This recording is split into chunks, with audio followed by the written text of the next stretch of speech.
जल्लाद का श्राप एक भूतिया कहानी। सदियों पहले भारत के एक छोटे से राज्य में एक विशाल किला था जिसका नाम काला किला था।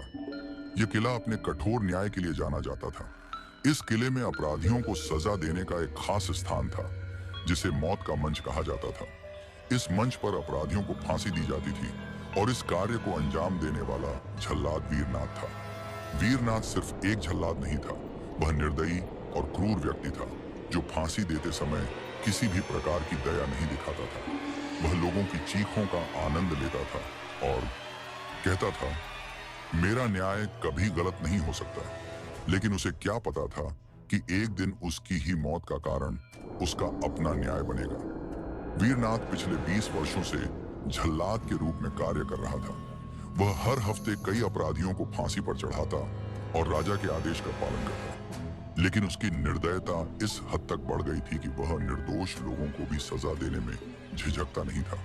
राजा विक्रम सिंह के दरबार में एक दिन एक युवक को लाया गया जिसका नाम अरुण था। उस पर आरोप था कि उसने महल के खजाने से सोना चुराया है। हालांकि अरुण निर्दोष था, लेकिन दरबार के मंत्री ने उसे फंसा दिया था। राजा ने बिना जांच पड़ताल के उसे मौत की सजा सुना दी। जब अरुण को फांसी पर चढ़ाया जा रहा था, उसने जल्लाद वीरनाथ की ओर देखा और कहा, मैं निर्दोष हूं। एक दिन तुम भी इसी तरह तड़पोगे और तुम्हारी आत्मा इस दुनिया में भटकती रहेगी। वीरनाथ हंसा और बिना एक पल गंवाए लीवर खींच दिया। अरुण का शव झूलने लगा, लेकिन उसकी आंखें अब भी वीरनाथ को घूर रही थीं। अरुण की मौत के बाद किले में अजीब घटनाएं घटने लगी। आधी रात को लोगों को फांसी के मंच से किसी के कराहने की आवाजें सुनाई देने लगी। सैनिकों ने बताया कि उन्होंने एक परछाई को किले के गलियारों में घूमते हुए देखा है। वीरनाथ ने इन घटनाओं को अफवाह समझा और अनदेखा कर दिया। लेकिन जब उसके साथ अजीब घटनाएं होने लगी तो उसे एहसास हुआ कि कुछ गलत हो रहा है। एक रात जब वह अपने कमरे में सो रहा था तो उसे महसूस हुआ कि कोई उसके पास खड़ा है। उसने आंखें खोली, लेकिन कमरे में कोई नहीं था। अचानक दीवार पर खून से लिखा दिखाई दिया। वीरनाथ घबरा गया। उसने दीवार को छूकर देखा, लेकिन जैसे ही उसने अपनी उंगलियां खून से सनी, वह गायब हो गया। अब वीरनाथ को यकीन हो गया था कि अरुण की आत्मा वापस आ गई है। कुछ दिनों बाद वीरनाथ को अजीब सपने आने लगे। हर रात उसे सपने में अरुण दिखाई देता, जो उससे बदला लेने की धमकी देता। कभी वह कुल्हाड़ी उठाकर वीरनाथ की ओर बढ़ता, तो कभी उसे मौत के मंच पर खड़ा कर देता।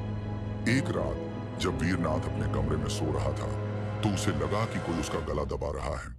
उसने उठकर इधर उधर देखा, लेकिन वहां कोई नहीं था। तभी अचानक उसकी कुल्हाड़ी अपने आप हवा में उठ गई और दीवार पर टकराकर गिर पड़ी। अब वीरनाथ को एहसास हो चुका था कि वह श्रापित हो चुका है। वीरनाथ अब मानसिक रूप से टूट चुका था। वह हर समय डरा रहता और अपने कमरे से बाहर निकलने की हिम्मत नहीं कर पाता। लेकिन एक रात उसे लगा कि कोई उसे पुकार रहा है। उसने कांपते हुए अपने कमरे का दरवाजा खोला और देखा कि मौत के मंच की ओर से धुंध उठ रही थी।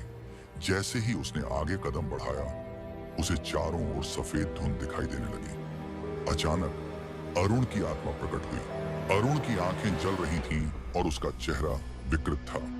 उसने वीरनाथ की ओर देखा और कहा, आज तुम्हारी बारी है, जल्लाद। तभी हवा में वीरनाथ की कुल्हाड़ी उठी और तेजी से उसकी ओर बढ़ी।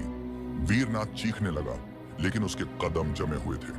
कुल्हाड़ी तेजी से घूमी और उसके सिर पर आ गिरी। सुबह होते ही सैनिकों ने वीरनाथ का शव मौत के मंच पर पाया। उसका सिर धड़ से अलग पड़ा था और दीवार पर खून से लिखा था, न्याय पूरा हुआ। वीरनाथ की मौत के बाद किले को बंद कर दिया गया। लोगों का मानना था कि वह श्रापित हो चुका था। कहते हैं कि अब भी जो कोई भी रात के समय उस किले के पास जाता है, उसे एक परछाई दिखाई देती है, एक झल्लाद।